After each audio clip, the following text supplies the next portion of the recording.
An extraordinary week, anger, violence, but also one of reflection. How are we ending it?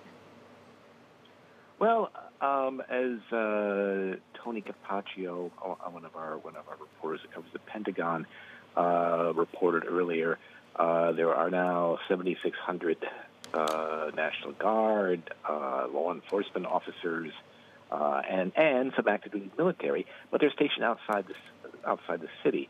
Here in Washington, there was, I don't know about New York, there was a severe rainstorm tonight, and there were some protests, but there was no curfew tonight, and the protests were quite peaceful.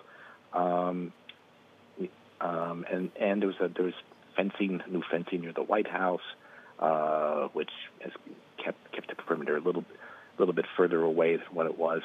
But this, I don't think we should assume that this is suddenly going to go away. As you pointed out, the memorials for George Floyd. There was one in Minneapolis on Friday. There's going to be more in North Carolina, and then in his hometown, finally a funeral in his hometown of Houston early next week.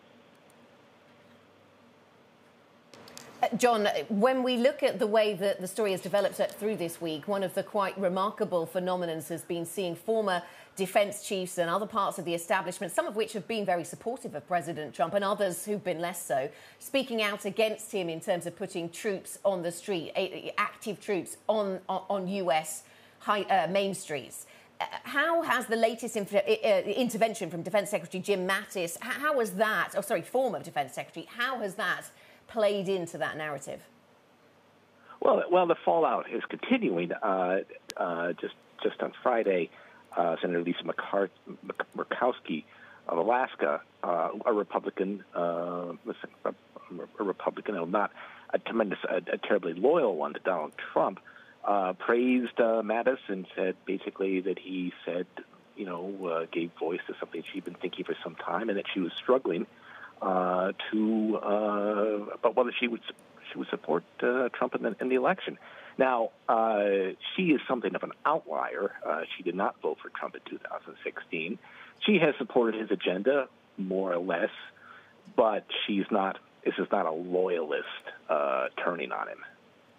And so he seems to be trying to put this behind him. He's going to Maine on Friday, and will to tour a factory that makes supplies for coronavirus test. John, just quickly, how does all of this play into November? It remains to be seen. President Trump has been dropping in polls. This, of course, was already apparent before the death of George Floyd and the reaction to it, and his reaction to the reaction. And that, of course, was the coronavirus and his response to that. But it's still 5 months till November. As I said, he's going to Maine. And what's interesting about Maine is they have they don't give the winner of or whoever comes out ahead in the election all the electoral votes. And that was very important in the last election. He won one electoral vote in Maine, and that's all he really needs, really.